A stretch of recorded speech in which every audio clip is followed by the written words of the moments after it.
So we're going to talk about the moon today, and we're going to talk about space. And I'm really lucky. I have somebody who's spent decades in the space area, automation, robotics, the Internet of Things, satellite technology. John Kushner.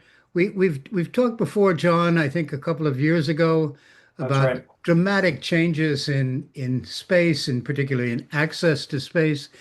One of the things I thought would be nice to follow up on, I remember when Gene Cernan and I think Harrison Schmidt came back from the moon, and I couldn't, I never would have believed at the time, and I still find it a bit hard to believe now that 50 years later we haven't been back. So I guess I'm kind of wondering, you know, why did that happen, and are we on the preface are we on the Precipice. threshold? Yes. Right.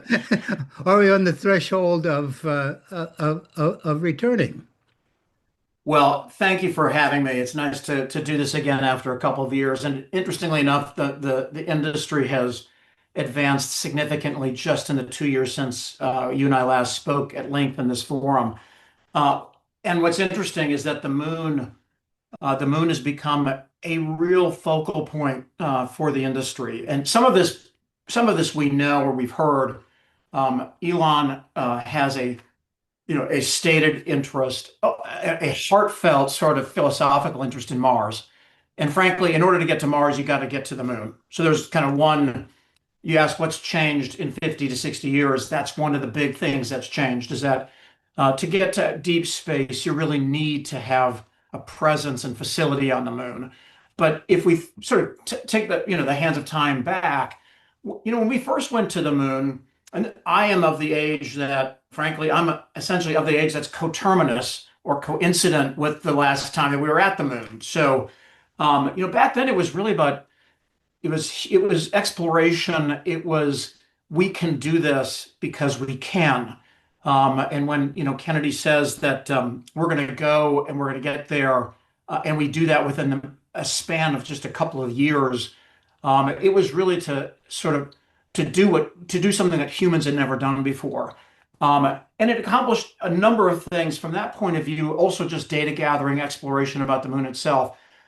But we have import today about the moon that is, I think, really twofold. One of them I've just hinted at, which is if I want to go to Mars, I need to be on the moon.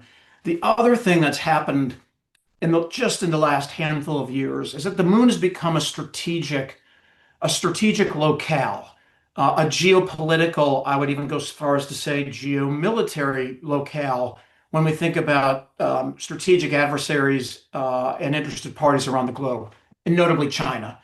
So there really is a race to get to the moon to establish a physical presence.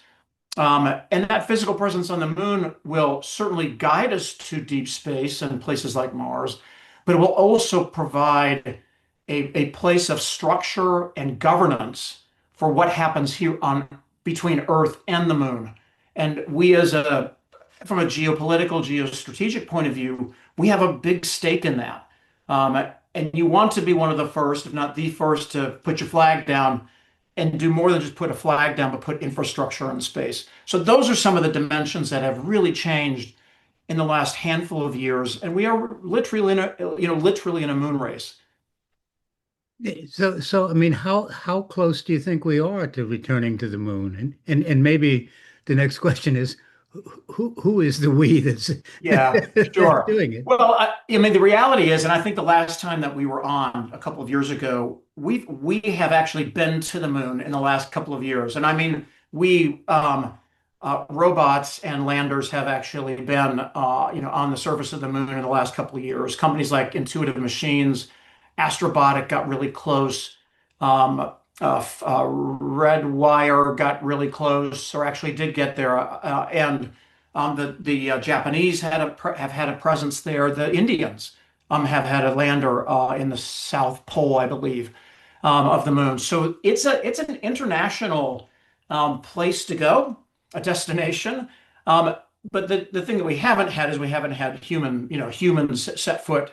And the timing for that There's been a lot of talk about with the Artemis effort in getting there, either the U.S. and its allied, Artemis Accord Mhm. partners there by the end of this decade with humans, a human presence. There is Artemis 2 is intended to do a loop around the moon with humans in that loop. I Mhm. think in 2026, 27. So we are getting close to setting foot back on the lunar surface certainly within the next 5 to 8 years. But there's a lot of stuff that has to happen for that to happen, including getting launch vehicles, orbiters, and ready to go. And that's what a number of companies, SpaceX, Blue Origin, Boeing, Lockheed, L3. That's what a lot of people are really focused on in programs like CLIPS, and that's really what we're all the industry's focused on from a lunar point of view. I mean, you've said multiple countries are looking at putting sort of permanent p- infrastructure, permanent bases on the moon as Well, well. there's certainly an interest.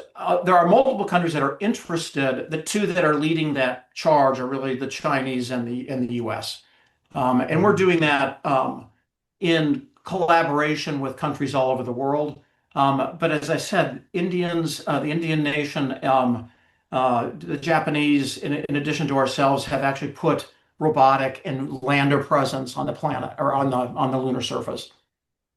Yeah, which is safely landed on the surface. I mean, the other thing that seems to have even accelerated in the last couple of years since we've talked is when I was growing up, all of these programs were big, giant government programs, and now we have, industry. I mean, is it, you know, it seems that things are a bit more nimble and a bit quicker to develop, and maybe some drive because of the competition between all the players. Yeah, so what's happening, and I'm sure you read about this. I mean, NASA has a central role, and has seeded so much activity and investment in space, broadly from deep space to the moon to LEO, low Earth orbit. But what's happened in the last 10 years or more, is that commercial industry has stepped up to the plate to provide the infrastructure that rather than NASA buying and owning and operating, NASA is essentially outsourcing to industry. And those models and it's not just the model of outsourcing, it's what has also happened in this sector is with each administration, each political change in every 4 years, the winds of investment, the winds of desire to invest in space change. And what NASA and the US government have done is they've changed the contracting mechanisms. So instead of it being cost plus, and I own it, it's now a fixed firm price, and I can have multiple vendors, multiple suppliers respond to that need. And I'm not just focused on one against my whim. I have a number of companies that can carry out that mission, and they don't necessarily rely on NASA to do it. They have others that they can go to, which de-risks the business plans for these commercial companies and takes the pressure off of whatever political party's in charge. So those dynamics have made just space a whole lot smoother world to operate in. Still some perturbations, but nowhere near as severe as they have been in decades past. Yeah, I mean, I think I had a discussion with someone in this series talking about, competing with China, which tends to operate on a much longer time frame than we tend to do. We have elections for the House of Representatives every 2 years. We have Years. all kinds of things, but when his point was the China plan, they plan decades and lifetimes, centuries. So I mean, but it seems like the way we've responded with that is by outsourcing and putting things in more private hands. I mean, is there money to be made with these private enterprises kind of things with the launch systems and the other things they're building? Or is it kind of, a little bit of personal vanity? I mean, I see just being a bit, a bit perhaps cynical. There seems to be a big desire to be first with Elon and say Jeff Bezos. Yeah, I mean, there's a little bit of that, but what I will say is most of these companies are looking to not rely on the government. The government is I used the word seed earlier as an SEED. The government is a seed place for space for sure. And if you want to have a level of sustainability and stability, the government is a place to go. But it's not the place. It's not the place to win. It's not the place to sustain a business long term. So what I see in our industry is um, companies may have something that's designed for the moon, but it's also got technology that's applied to industry on Earth. There are examples.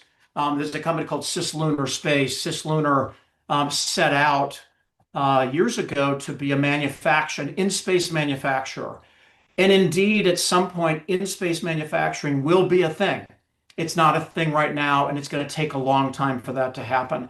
But what this company did in the intervening time is they applied technologies to industries on Earth, industrial applications, and in the process of developing their in-orbit manufacturing, they actually came upon, through their own tech development, a new propulsion technology, which they're now selling across the entirety of the space industry. So you really have to.